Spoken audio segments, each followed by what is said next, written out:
নমস্কাৰ সুখী মনৰ ঠিকনালৈ মই চয়নিকে আপোনালোকক পুনৰবাৰ স্বাগতম জনাইছো। জীৱন সম্পৰ্কীয় অন্য এটি বিষয় লৈ মই আপোনালোকৰ মাজলৈ আহিছো। আজি আমি কথা পাতিম নিজক কিদৰে ষ্ট্ৰং কৰি গঢ়ি তুলিব পাৰি, অৰ্থাৎ নিজক পূৰ্বতকৈ অধিক শক্তিশালী ৰূপত গঢ়ি তুলিবলৈ আমি কোনবোৰ কথাত মন দিব লাগে।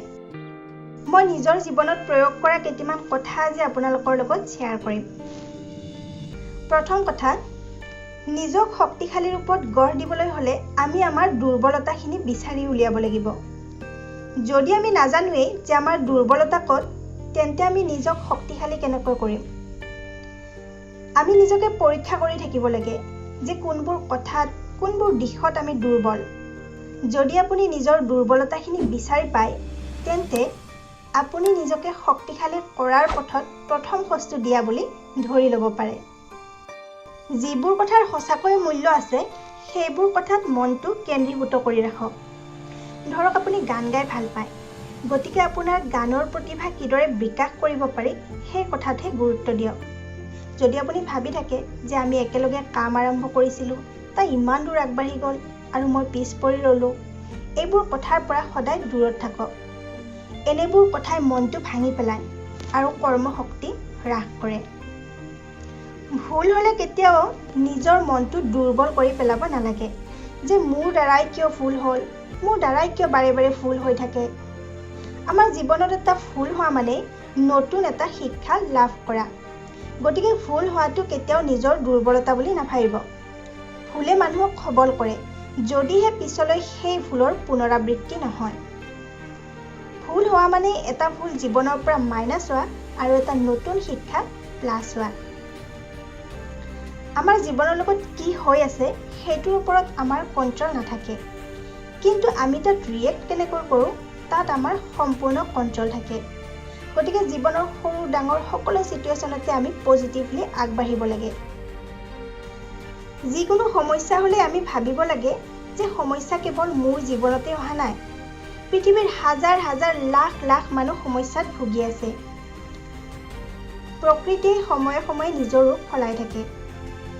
যিদৰে ফাগুনত গছবোৰ লঠঙা হয়, চৰিত ধূলি উৰি শুকান হৈ পৰে, আকৌ বহাগত কুঁহিপাত ওলায়, সময়বোৰ জীপাল হৈ পৰে, সেউজীয়া হৈ পৰে। ঠিক সেইদৰে আমাৰ জীৱনবোৰো তেনেকুৱাই। আজি হাঁহি, কাইলৈ কান্দন, তেনেকৈয়ে সময়বোৰ গৈ থাকে।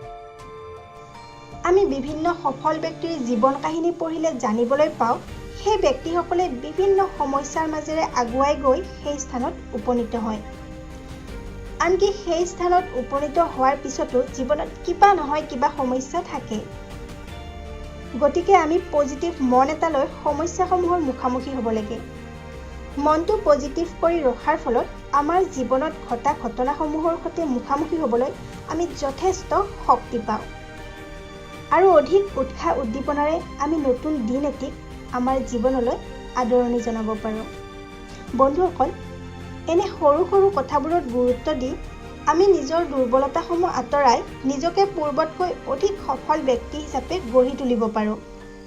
আমি উচ্চ ঠাই এডোখৰ পাবলৈ জখলা এটিৰে বগাই যাওঁতে যিদৰে জখলাটিৰ প্ৰতিটো সৰু সৰু চিৰি আমাৰ বাবে অধিক গুৰুত্বপূৰ্ণ, তাৰ পৰা এটা চিৰিও যদি নোহোৱা হৈ যায় আমাৰ যাত্ৰাত ব্যাঘাত জন্মিব।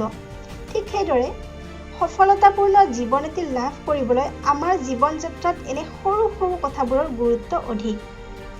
ইতিবাচক এনে কথাবোৰে আমাৰ ব্যক্তিত্ব সবল কৰি তোলে। প্ৰথমে নিজকে এগৰাকী সবল ব্যক্তি বুলি নিজেই বিশ্বাস কৰিবলৈ লওক। নিজৰ ওচৰত নিজৰ মূল্য বঢ়াওক। কাম এটি কৰিলে সদায় তাক নিখুঁতভাৱে কৰাৰ চেষ্টা কৰক। যিদিনাই আপুনি নিজে বিশ্বাস কৰি ল'ব যে আপুনি এগৰাকী সবল ব্যক্তি, সিদিনাৰ পৰাই আপোনাৰ দুৰ্বলতা কিছু পৰিমাণে হ'লেও কমি যাব। আজিৰ ভিডিঅ'টি এইখিনিয়ে আছিলে। যদি আপুনি ভিডিঅ'টি চাই ভাল পাইছে, তেন্তে আপুনি মোক মতামত জনাবলৈ নাপাহৰিব। আপোনাৰ মতামতে মোক পৰৱৰ্তী ভিডিঅ' এটি বনাবলৈ যথেষ্ট উৎসাহ উদ্দীপনা যোগাব। অধিক সুখ আৰু আনন্দেৰে আমাৰ আটাইৰে জীৱনবোৰ গৈ থাকক। শুভাকাংক্ষী হিচাপে দূৰণিৰ পৰাই তাৰে কামনা কৰিছোঁ। আটাই ভালে থাকক। ধন্যবাদ।